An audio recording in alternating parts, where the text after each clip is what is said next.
Hi everyone, it's Rabbi Dr. Jack Cohen. I'd like to share an amazing story with you which shows the power of unity amongst Klal Yisrael, that despite our differences, we'll love each other and we'll do whatever it takes to help another fellow Jew.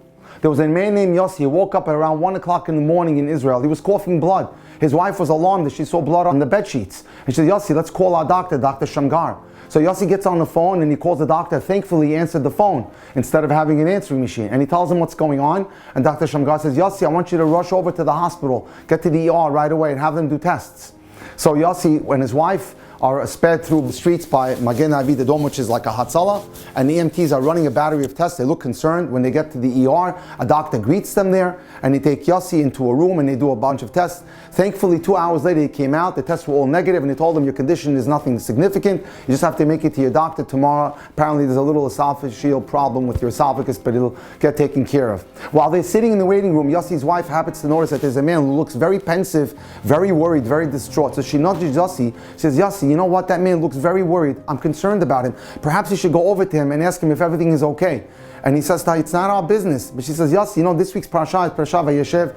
In Parashah Vayeshev, there's the famous story of Yosef HaTzadik in jail. He notices that the chief wine butler and the baker are sitting in jail very, very worried, very anxious, very troubled. And Yosef went and cheered them up. So she said, perhaps that's a sign from us that we should cheer this man up. Go and talk to him. Yossi approaches the man. He introduces himself. The man didn't look observant at all. He was a Chiloni. Yossi was a religious man. And he says, is everything okay? You look very troubled. My wife and I have been noticing that you look very pensive, very anxious. And the man says, thank you so much for approaching me. Yes, I have a big problem on my hands.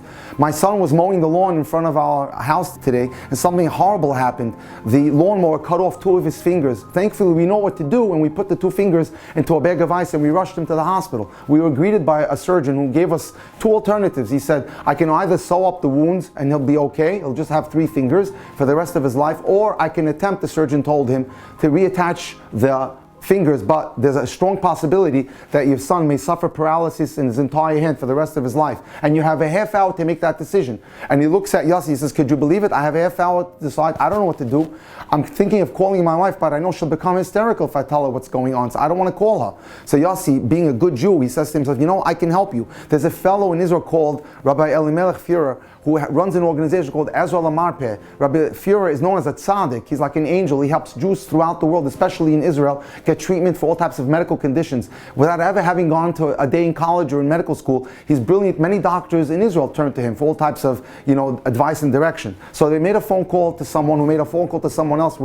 After making 5 phone calls, they were able, thankfully, miraculously, at 2:30 in the morning, to get Rabbi Führer on the phone. They described the situation to him. Rabbi Führer, in his kind voice, said, no worries, I'll call you back in 10 minutes with a plan. And true to his word, 10 minutes later, Rabbi Führer made a phone call, and he called them and he said, here's what I want you to do. I know it's going to take a little bit of courage. I want you to approach the admissions office in the hospital where you're at, and I want you to have your son discharged and then send him over to another hospital called Asaf LaRofeh Hospital. In the ER will be a surgeon with a lot of experience that's going to do the surgery.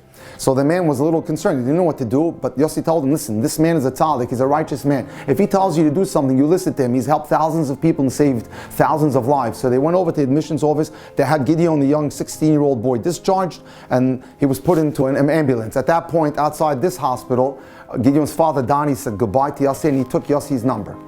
So after they got home at 4:30 in the morning, Yossi is his wife. Yossi says, you know what, it's too late to go to bed. Why don't I just go to shul to the Vatikin early minyan, which is called the Hashkama minyan. So when he gets to shul, lo and behold, who does he see? He sees Dr. Shamgar there. He says, doctor, you won't believe it. Thank God everything is okay. And Dr. Shamgar said to him, you know what? Usually I'm in bed. I may not even have heard the call. Would have gone to my answering machine, which would have sent you to the hospital. But instead, that night, happened to be last night, I had insomnia and I couldn't sleep. I decided to read some medical journals, and lo and behold, I read a story or an article in that journal about a doctor received a phone call from a patient who was coughing up blood, and he didn't send them to the hospital, and the patient ended up dying. That had tremendous influence on me that caused me to send you to the hospital. Normally, I would have told you, just come and visit me in the office in the morning. And thank God that helped you. And Yossi says to him, more than that, you won't believe what happened. He told him the story of the boy and how his fingers were cut off and how they sent him to the other hospital and he was able to have a surgery over there. And he goes, look, your insomnia led to me going to the hospital, which allowed me to help someone, and hopefully he had a successful surgery. But Yossi never really knew the outcome. 3 months later, Yossi gets a phone call from Donnie, Gideon's father, and he says, can I come over and talk to you? Yossi was worried. Perhaps the surgery was a failure and they're coming now to blame me. Well, within an hour, 3 brand new Lexuses roll up to Yossi's house, and out comes Donnie Dani and his wife, Gideon the son, the sisters and the brothers, and both sets of grandparents, holding a huge bouquet of flowers. And he came in, and Dani warmly hugged Yossi, said to him, I can't thank you enough, you saved my son's fingers. And then Gideon held his hand up, and he was able to flex and extend his fingers like nothing ever happened. So Dani said something, he tells Yossi, you know what, I did a calculation. Thank God I have insurance, and they paid for all the medical care of my son. But if I had not had insurance, it would have cost me about 100,000 shekels to have had all this medical care. I realized, you know what, that's the present that I should give you. So Danny pulls out an envelope full of cash and he gives it to him. He says, this is a present to you. Yossi says, I should take money for having helped another Jew? I should take money so I was able to help your son? Never. No way will I accept the money. And Dani knew that he wasn't able to fight with Yossi. So suddenly, Gideon the son says, you know what, Yossi, can you please give me a piece of paper and a pen? So Yossi did that. He gave Gideon, the young boy, a piece of paper and a pen. And Gideon did something amazing. He wrote down, I, Gideon, will now accept upon myself to put on tefillin every day for the rest of my life. And he turns to Yossi and he tells him, and you should know something, I've never put on tefillin a day in my life, not even on my bar mitzvah, but I pledge to do that in honor of what you did for me. And Yossi was taken beside himself. He says, I can't believe it. He started to cry. He goes, wow, look how I was able to have this zechut to help this young boy come back to Hashem. And so an amazing experience. 6 months later, Yossi's daughter got engaged, and Yossi invited Dani and Gideon and the entire family. They came to the wedding.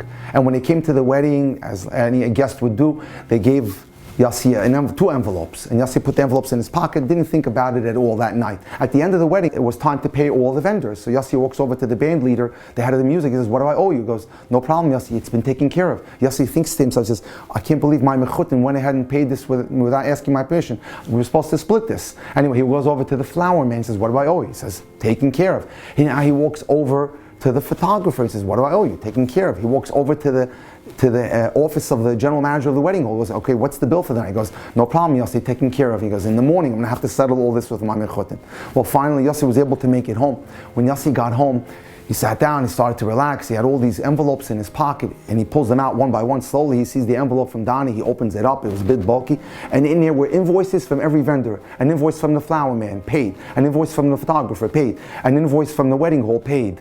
And he says, wow. And then a note from Dani, he goes, I know you didn't want to take a present for helping me with my son, but a wedding gift you can't refuse. So he was able to pay for that. But what was most incredible was that a year later, Yossi gets a letter from Gideon, and he says to him, Yossi, because of you, I've put on tefillin every day, but I feel terrible. There were 7 days that I was not able to put on tefillin. I forgot to take my tefillin with me. And he told him how his family goes away to pass over to an upscale 5-star hotel in Israel, and they always go away for Pesach, and at that particular day was a Friday, he forgot to take his tefillin with him. So Yossi started to chuckle, and he calls up Gideon because he had their phone number. He goes, Gideon, you don't have to worry about it. You went away on a Friday, which was Erev Pesach. For the 7 days after that, it was Pesach, and it was Chol Moed and Yom Tov. There's no obligation to put on tefillin. You never missed it. You see how much you desired to do the mitzvah. Hashem saw to it that you didn't even miss doing the mitzvah. Eventually, Gideon was able to impress it upon this mitzvah upon his father, and his father Dani started putting on tefillin. The whole family became religious because of this wonderful act of unity where Yossi and his family saw this man troubled and anxious, and they went over to him to help him, to show care and compassion to another Jew. And as a result, that one act propelled this young boy to come back to Hashem, which helped his entire family come back and do tshuva. Ladies and gentlemen, this is the incredible power of unity in Klal Yisrael. And despite our differences, we can love each other, we can care for each other, and with that we'll all be zochet to greet Mashiach Tzidkeinu b'mirav yameinu. Amen.